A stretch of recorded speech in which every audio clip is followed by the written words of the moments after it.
Hello students, पिछले video में हमने आपको घन कोण के बारे में समझाया था। आइए देखते हैं वैद्युत फ्लक्स क्या होता है। ये तो ध्यान से आप लोग समझिएगा। वैद्युत फ्लक्स, इलेक्ट्रिक फ्लक्स क्या होता है, इसको ध्यान से समझें। तो वैद्युत फ्लक्स जो है वो वैद्युत क्षेत्र का गुण होता है। वैद्युत फ्लक्स क्या है? वैद्युत क्षेत्र का गुण है। वैद्युत क्षेत्र कैसे बताते हैं? तो वैद्युत क्षेत्र जो है वैद्युत बल रेखाओं के द्वारा निरूपित किया जाता है। वैद्युत फ्लक्स वैद्युत क्षेत्र का गुण होता है।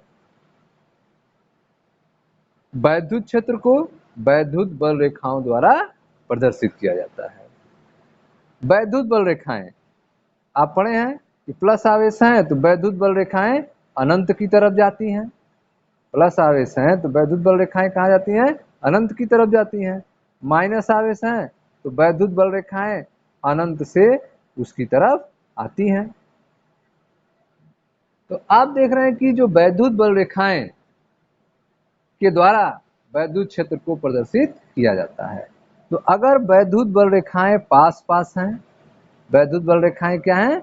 अगर पास पास हैं तो वहां पे विद्युत क्षेत्र का मान अधिक होगा।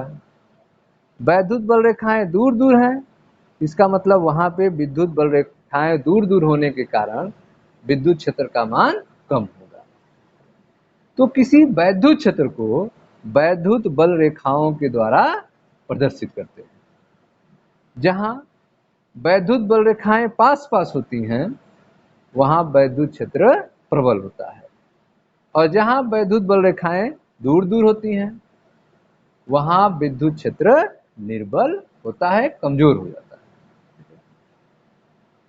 वैद्युत क्षेत्र में स्थित यह वैद्युत क्षेत्र है, इसमें एक हम काल्पनिक पृष्ठ लेंगे, सरफेस लेंगे। वैद्युत क्षेत्र में स्थित किसी काल्पनिक पृष्ठ पर वैद्युत फ्लक्स क्या होगा? उस पृष्ठ से होकर गुजरने वाली वैद्युत बल रेखाओं की संख्या की माप है। ठीक है, यह जो काल्पनिक पृष्ठ आप बनाए हैं इनसे होकर कितनी वैद्युत बल रेखाएं गुजर रही हैं उसका माप, उसकी संख्या ही वैद्युत फ्लक्स कहलाता है। वैद्युत क्षेत्र में स्थित किसी काल्पनिक पृष्ठ पर वैद्युत फ्लक्स क्या होगा? उस पृष्ठ से होकर गुजरने वाली वैद्युत बल रेखाओं की संख्या की माप होगी। वैद्युत फ्लक्स को फाई ई से रिप्रेजेंट करते हैं। वैद्युत फ्लक्स को फाई ई से लिखते हैं। वैद्युत फ्लक्स एक अदिश राशि है। वैद्युत फ्लक्स क्या है? एक अदिश राशि है। ठीक है, तो वैद्युत फ्लक्स क्या होता है? तो वैद्युत फ्लक्स जो है वह विद्युत बल रेखाओं की संख्या की माप है। एक काल्पनिक पृष्ठ से होकर गुजरने वाली विद्युत बल रेखाओं की संख्या को ही वैद्युत फ्लक्स कहते हैं, जिसे फाई ई से प्रदर्शित करते हैं। वैद्युत फ्लक्स एक अदिश राशि है। अब जो है एक असमान वैद्युत क्षेत्र खींचते हैं, एक असमान वैद्युत क्षेत्र। ठीक है, यह एक असमान वैद्युत क्षेत्र है। इसमें एक काल्पनिक पृष्ठ लेते हैं। इस असमान वैद्युत क्षेत्र में हमने एक काल्पनिक पृष्ठ ले लिया। ठीक है, यह एक असमान वैद्युत क्षेत्र है, इसमें हमने काल्पनिक पृष्ठ लिया है। इसमें एक छोटा सा अवयव हम ले लेते हैं डीए। इस काल्पनिक पृष्ठ पर एक छोटा सा अवयव सरफेस एलिमेंट डीए लेते हैं। यह इतना छोटा है कि इसे हम एक समतल मान सकते हैं। अब इस पृष्ठ अवयव को एक क्षेत्रफल वेक्टर से निरूपित कर रहे हैं। पृष्ठ अवयव को एक क्षेत्रफल वेक्टर से निरूपित करेंगे जो इस पर डाले गए अभिलंब के बराबर होगा। तो इसका जो क्षेत्रफल है उसकी लंबाई बताएगी और यह इसके अभिलंब डाल दिए। ठीक है, इधर ही इसकी दिशा भी होगी, तो यह हो गया डी वेक्टर ए। तो पृष्ठ अवयव डीए को एक क्षेत्रफल वेक्टर से आपने निरूपित किया, वेक्टर डीए से। जो बाहर की तरफ है, बाहर की तरफ खींचे गए अभिलंब के अनुदिश है। अब जो है मानते हैं कि यह जो पृष्ठ अवयव डीए है पर वैद्युत क्षेत्र ई है। इस डीए पर हम मानते हैं विद्युत क्षेत्र कितना है, ई, वेक्टर ई। उस कंडीशन में, ठीक है, वैद्युत क्षेत्र ई, वैद्युत क्षेत्र वेक्टर ई, और यह जो आपका एरिया वेक्टर है डीए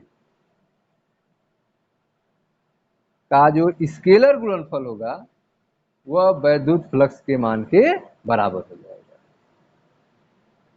स्केलर गुणन vector E dot vector DA अवयव से होकर गुजरने वाला वैद्युत फ्लक्स कहलाता है। ठीक है, विद्युत क्षेत्र आपने वेक्टर ई ले लिया और इसका आपने सदिश रूप ले लिया डीए। इनसे होकर गुजरने वाला जो विद्युत बल रेखाओं की संख्या होगी वो वैद्युत फ्लक्स का माप होगी। पूरे सरफेस के द्वारा कितना होगा, तो पूरे सरफेस से होकर जाने वाला वैद्युत फ्लक्स जो है हम मानते हैं फाई ई है, पूरे सरफेस के द्वारा। तो सरफेस इंटीग्रल ए माने पूरा होल सरफेस, ये हो जाएगा vector E dot vector D A. ठीक है, संपूर्ण पृष्ठ से होकर जाने वाला वैद्युत फ्लक्स कितना हो जाएगा, फाई ई बराबर सरफेस इंटीग्रल ए vector E dot vector D ए हो जाएगा। यहां पर यह जो आप देख रहे हैं इसे संपूर्ण पृष्ठ के लिए पृष्ठ समाकलन कहते हैं, सरफेस इंटीग्रल कहते हैं। विद्युत बल रेखाएं जो पृष्ठ से बाहर निकलती हैं उन्हें धनात्मक मानते हैं। ठीक है, और यदि पृष्ठ में प्रवेश कर रही हो तो उन्हें ऋणात्मक मानते हैं। वैद्युत बल रेखाएं जो बाहर निकल रही हैं उस कंडीशन में वैद्युत फ्लक्स क्या मानेंगे, धनात्मक मानेंगे, फाई ई धनात्मक मानेंगे। और जब विद्युत बल रेखाएं पृष्ठ में प्रवेश कर रही हो तो उस कंडीशन में वैद्युत फ्लक्स को ऋणात्मक मानेंगे। तो इस तरह से आपने देखा कि वैद्युत क्षेत्र में किसी पृष्ठ से बद्ध वैद्युत फ्लक्स जो होगा वह उस पृष्ठ पर वैद्युत क्षेत्र के पृष्ठ समाकलन के बराबर होगा। ठीक है, तो आप पढ़ रहे हैं वैद्युत फ्लक्स के बारे में। वैद्युत फ्लक्स होता क्या है, तो वैद्युत क्षेत्र में स्थित किसी काल्पनिक पृष्ठ से होकर गुजरने वाले विद्युत बल रेखाओं की संख्या की माप ही वैद्युत फ्लक्स कहलाता है। वैद्युत फ्लक्स फाई ई बराबर होगा surface integral vector E dot D A. ठीक है, वैद्युत फ्लक्स एक अदिश राशि होती है। अब यदि विद्युत क्षेत्र में स्थित एक बंद पृष्ठ हो उस कंडीशन में वैद्युत फ्लक्स क्या होगा। ठीक है, अगर बंद पृष्ठ हो तो वैद्युत फ्लक्स क्या होगा उसके बारे में विचार करते हैं। तो यह आपकी वैद्युत बल रेखाओं की संख्या खींच लेते हैं, यह वैद्युत बल रेखाएं हैं। यहाँ पर एक बंद पृष्ठ लेते हैं, यह एक क्लोज सरफेस है, बंद पृष्ठ है। यह आपकी विद्युत बल रेखाएं हैं, क्लोज सरफेस हो गया आपका। क्लोज सरफेस का मतलब जैसे वायु से भरा हुआ गुब्बारा का पृष्ठ हो। इस कंडीशन में पृष्ठ से होकर जाने वाला वैद्युत फ्लक्स क्या होगा, नेट जो वैद्युत फ्लक्स होगा वो होगा फाई ई बराबर क्लोज इंटीग्रल, इस कंडीशन में क्या लिखेंगे, close integral vector E dot vector D A, close integral vector E dot vector D A.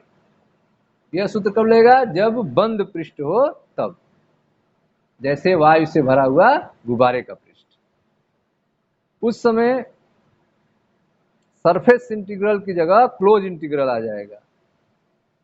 ठीक है, in close integral phi E बराबर close integral vector E dot D ए हो जाएगा।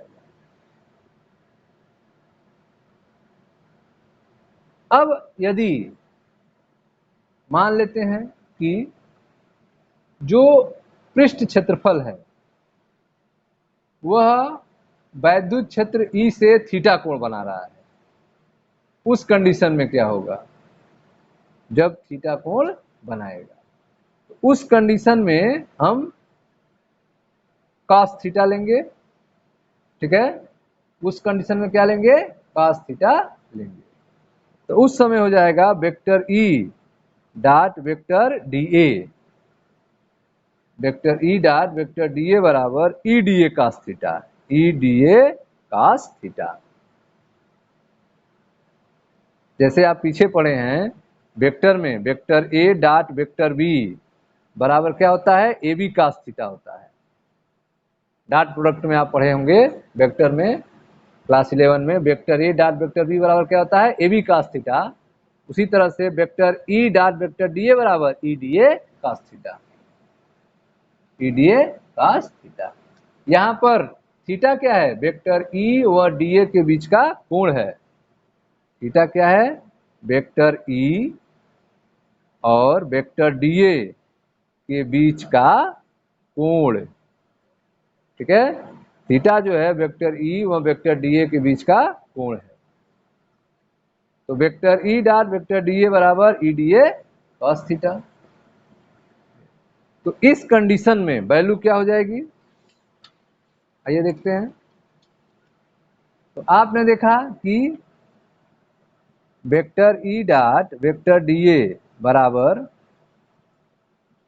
ई D A cos theta, E D A cos theta हो गया। और आप जानते हैं कि फाई ई बराबर होता है surface integral E D A cos theta, E D A cos theta.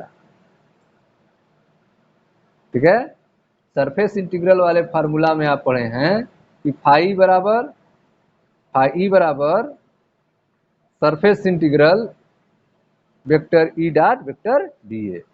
जब आप पढ़े हैं पीछे फार्मूला, फाई ई बराबर क्या होगा? Surface integral vector E dot vector D A. ठीक है, सरफेस इंटीग्रल ए बराबर vector E dot vector D A, phi E की वैल्यू।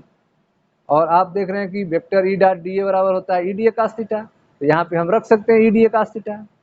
तो उस कंडीशन में फाई ई बराबर हो जाएगा surface integral E D A cos theta, E D A cos theta हो जाएगा। ठीक है, अब आगे देखते हैं।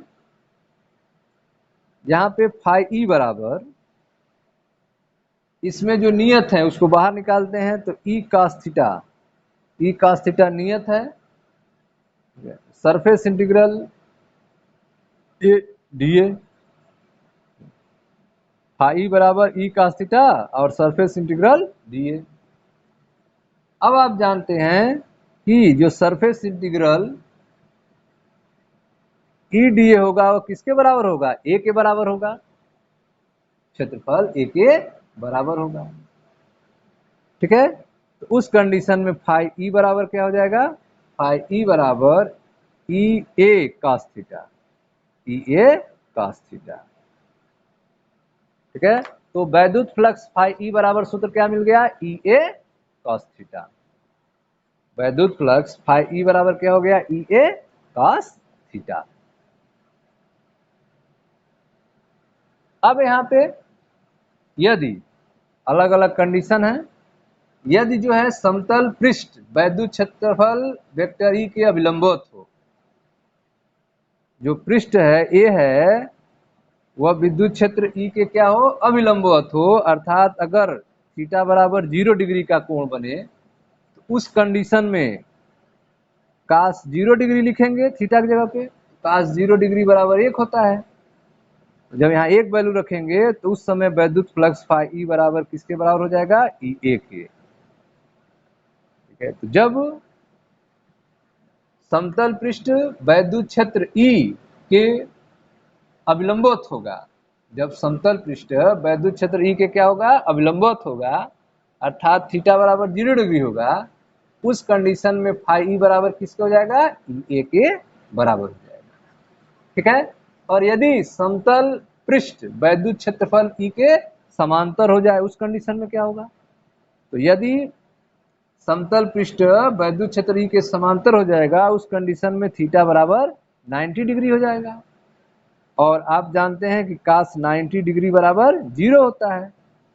उस कंडीशन में फाई ई की वैल्यू 0 हो जाएगी, क्योंकि जब काश यहाँ 0 रखेंगे तो मल्टीप्लाई करेंगे तो 0 आ जाएगा। तो उस समय वैद्युत फ्लक्स फाई ई बराबर क्या हो जाएगा, 0 हो जाएगा। ठीक है।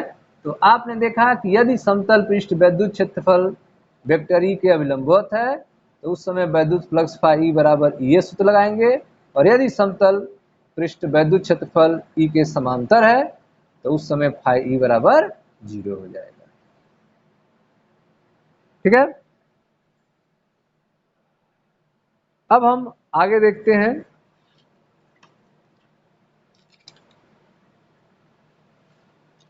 मात्रक क्या होगा इसका और बीमा क्या होता है, इसको समझते हैं। तो वैद्युत फ्लक्स फाई ई बराबर आपने सूत्र देखा क्या होता है, ई ए कॉस थीटा, ई ए कॉस थीटा। ठीक है। तो वैद्युत फ्लक्स फाई ई का मात्रक क्या होगा, तो कॉस थीटा का तो कोई मात्रक नहीं होता है, ई का मात्रक होगा और इंटू ए का मात्रक होगा, ई का मात्रक होगा और ए का मात्रक होगा। ई विद्युत क्षेत्र का मात्रक क्या होता है, तो न्यूटन बटे कूलाम होता है, न्यूटन प्रति कूलाम। और एरिया का मात्रक क्या होता है, मीटर स्क्वायर होता है। एरिया का मात्रक क्या होता है, मीटर स्क्वायर। तो वैद्युत फ्लक्स फाई ई का मात्रक क्या हो गया, न्यूटन मीटर स्क्वायर प्रति कूलाम, न्यूटन मीटर स्क्वायर प्रति कूलाम हो गया विद्युत फ्लक्स फाई ई का मात्रक। ठीक है।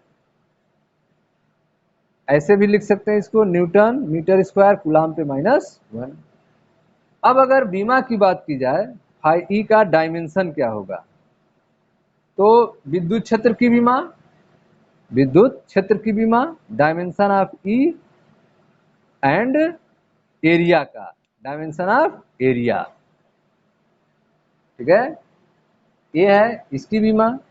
अब ई की बीमा क्या होगी, तो आप सूत्र पढ़े हैं बल का, एफ बराबर होता है क्यू ई, एफ बराबर क्यू ई, तो ई बराबर हो जाएगा एफ बटा क्यू, ई बराबर एफ बटा क्यू।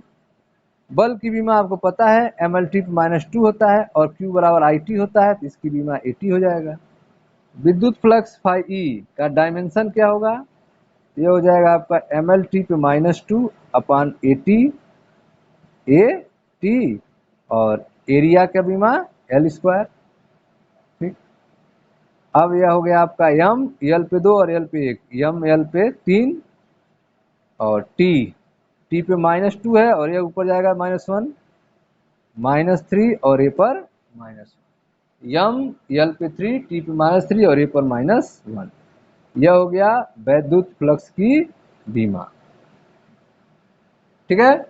तो इस तरह से आपने देखा कि विद्युत फ्लक्स फाई ई का मात्रक क्या होगा, तो न्यूटन मीटर स्क्वायर प्रति कूलाम, और बीमा क्या हो गया ml3 टी पे -3 ए पे -1। ठीक है स्टूडेंट्स, यह था आपके वैद्युत फ्लक्स के बारे में। मिलते हैं नेक्स्ट वीडियो में जहां अगले टॉपिक की चर्चा की जाएगी। Thank you.